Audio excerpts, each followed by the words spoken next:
Hello, everybody. Legend Gamer here with my first video, and today I'm really excited because we are doing some creepy horror videos.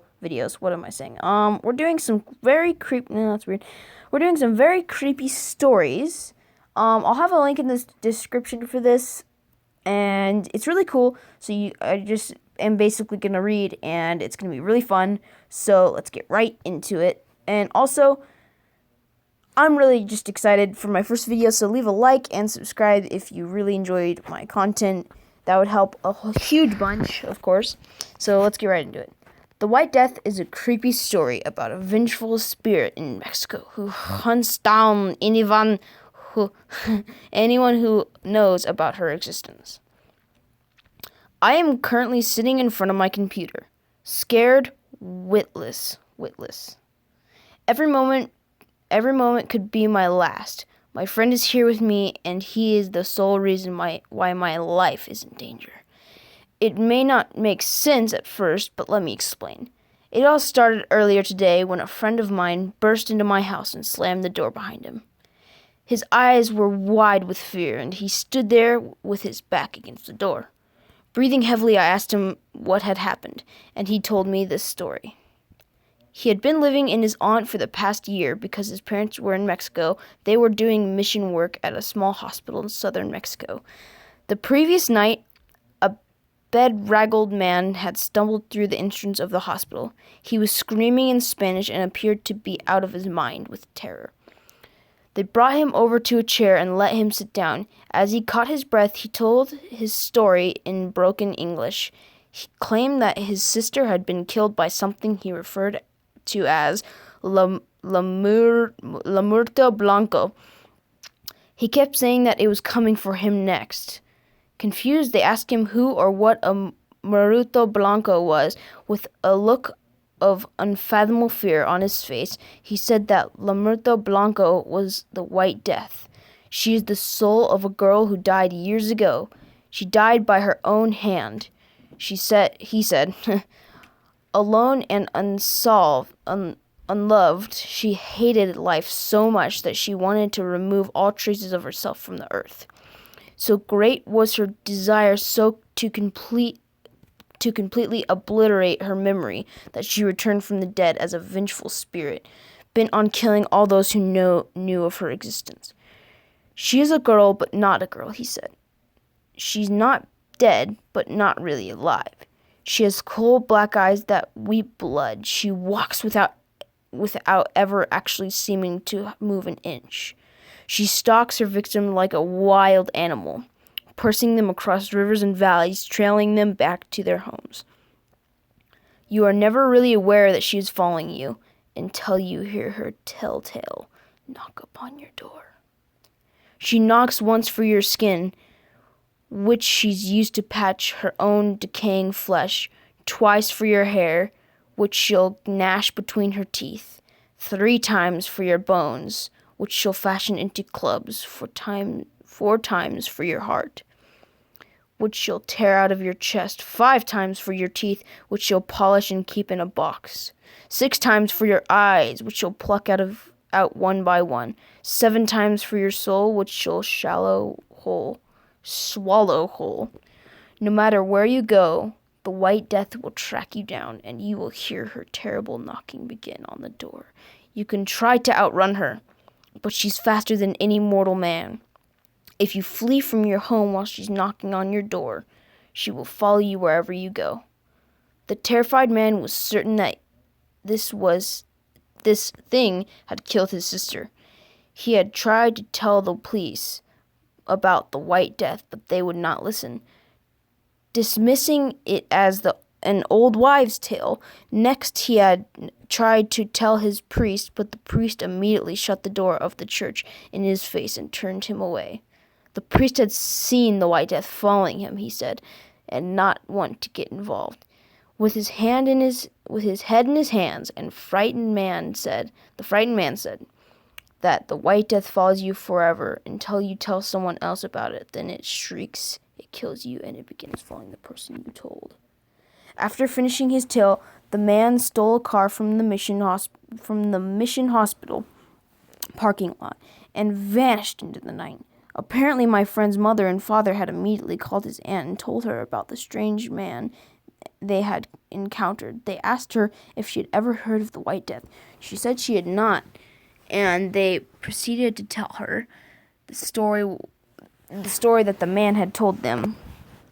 The aunt got a phone call later that night. It was the Mexican police. They told her her parents. They told her that the parents had been found dead outside the hospital. They had been torn apart. Ooh, my friend's aunt had immediately called him at school to break bad news to him. As he cried, she told him she couldn't understand what had happened. She re-encountered the whole story to him, telling him about the strange man who had turned up in the hospital just hours before his parents were found dead. She told him how the man had given his parents a weird and disturbing story about something called the White Death. When he hung up the phone, he had struggled to come to terms with what had happened. It almost didn't seem real to him. When he got home after school, he found the front door of his aunt's house standing open. Inside was a trail of blood leading into the kitchen. There on the kitchen floor, he had found his aunt's dead body. She had been torn limb from limb. He ran out of the house all the way across town, never looking back until he reached my house. As he told me this story, I couldn't hardly believe it. Within the space of a day, his mother, his father, and his aunt had been murdered. It all seemed too far-fetched, but before I could utter a word, my friend I both recoiled in horror as we heard a knocking at my front door. We've been staring at the door for an hour now, neither of us wanting to open it. The knocking is still going on, growing louder and louder. She never gives up. She never quits. La Muerto Blanco is unstoppable. I think she wants to scare us, my friend and I. I think she wants to blame each other, and I do. I blame my friend. It's all his fault. He should never have told me about her. As I sit here in my house beside my friend, both of us listening to that hideous knocking, growing even louder, I wish a lot of things. I wish she had killed my friend before he reached my house. If he had never been able to tell me about her, I wouldn't be in danger. Now I'm sorry I've ever met him. And I'm sorry for you too. I'm sorry I made you read this story. I'm sorry I ever told you about the White Death, because now that you know about her, she'll be coming for you next. Holy crap, guys. That was scary. Yeah, it said it would take 6 minutes, but that took a lot longer than I expected, honestly. But guys, whew, that was scary. So, I'm scared. Scary stories. I'm gonna load that up. Oh, a scooter. Short scary stories. Well, whatever. Scary stories to tell in the dark. Ghost stories. True scary. I don't want to listen to true. Well, okay, fine, whatever. Okay. Oh yeah, look at me. That one's no. Other me. Yellow raincoat. 5-minute read. Lake Vermilion.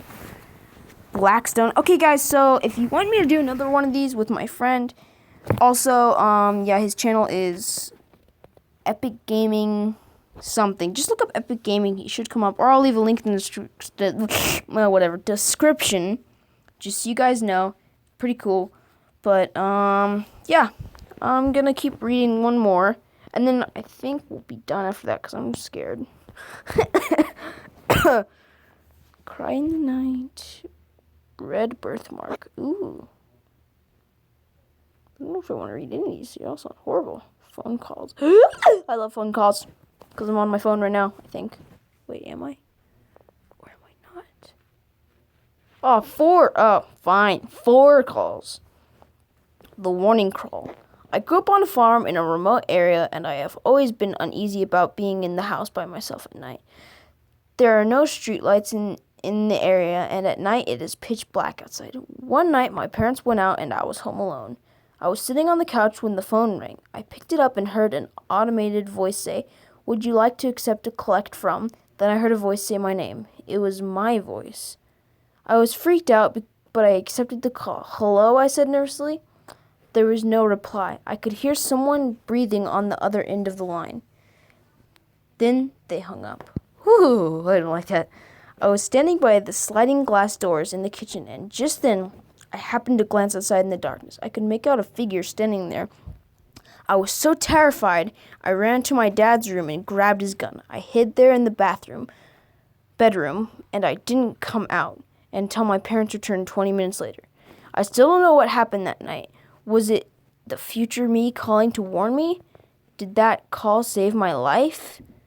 Did I call myself? Number 2. This is the second one, guys. And hold on, I'll be right back in 3, 2, 1. Okay, guys, I'm back. Sorry, I just had to pause for a second.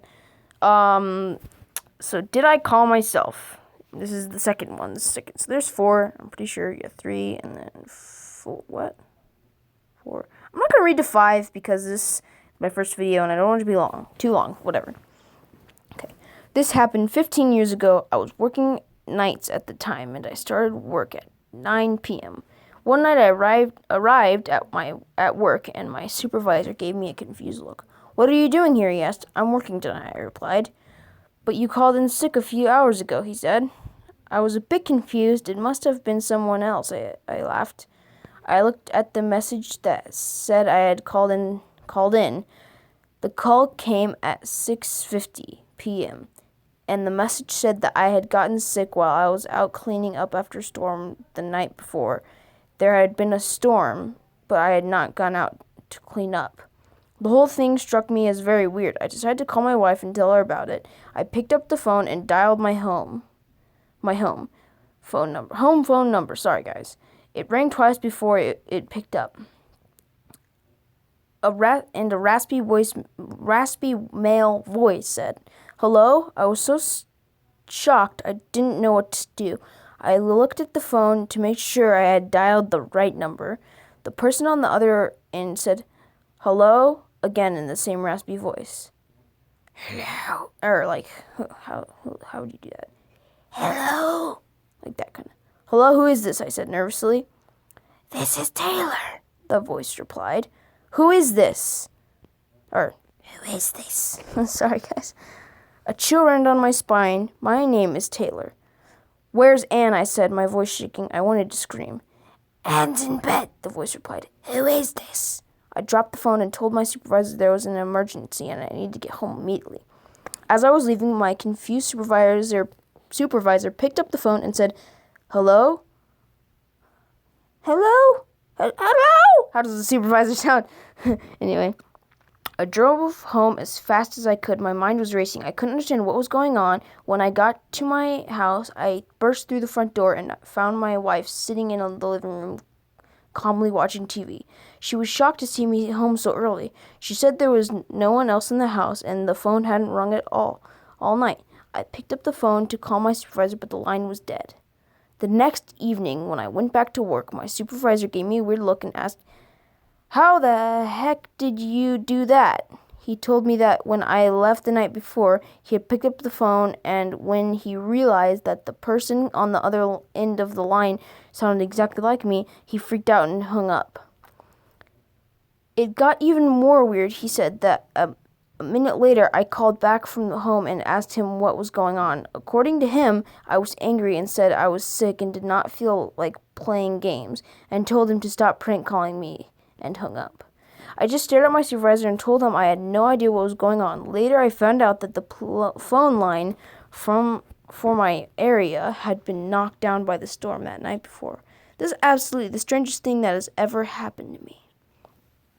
Okay, so I want to see how many there's supposed to. Okay, so there's 5, but I think there's 5, but it says there's more. So oopsie. Phone a friend. Okay, so I'm up here. I'm on 3. Yeah.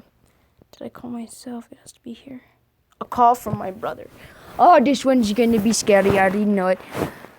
14 minutes in. Okay, so we have a couple more minutes. So let's read fast.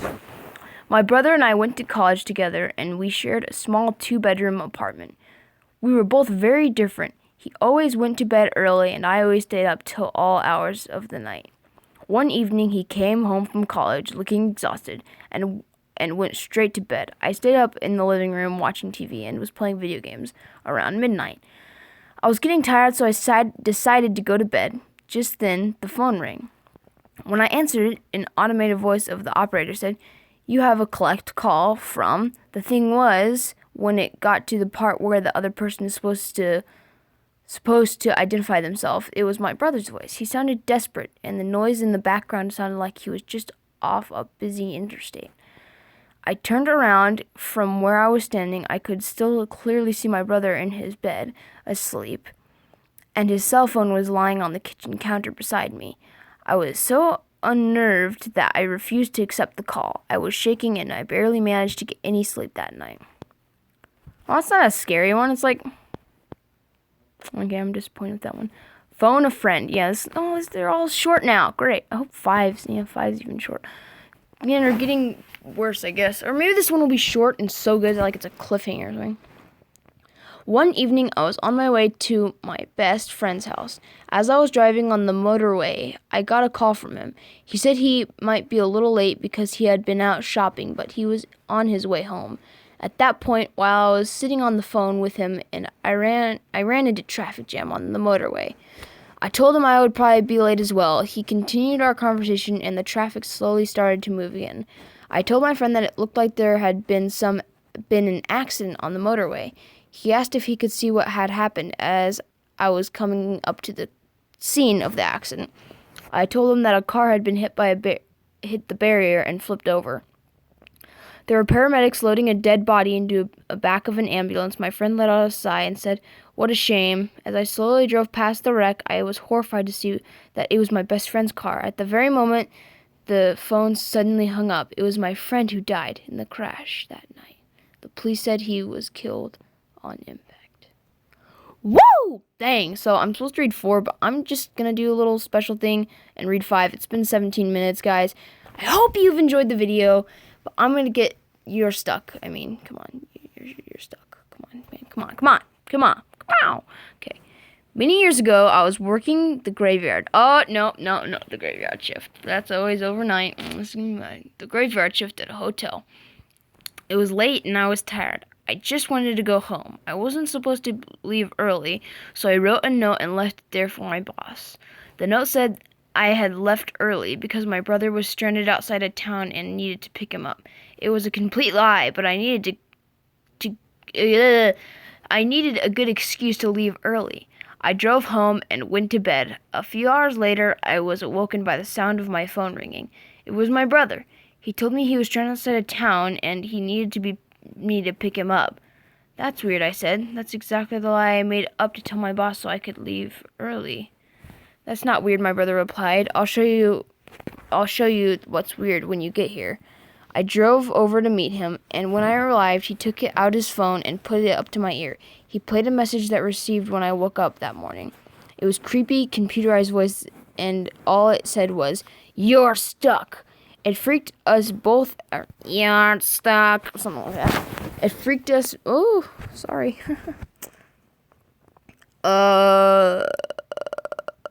You're stuck. It freaked us both out, and we could never figure out where the call had come from. That's the strangest, creepiest thing that's ever happened to me in my life. Dun dun dun. Okay, guys, so that's gonna be all. There's gonna be a link in the description. And you probably, if you've glanced up here at all, you'll see phone calls, scary, www.scaryforkids.com. That's basically what I'm doing. But anyway, guys, I'll see you in the next video. Leave a like and subscribe, or consider it anyway. And if you guys really like this, I'm gonna be happy because, you know, that was fun. I had fun. So leave a like and subscribe if you enjoyed, and I'll see you in the next one. Bye-bye.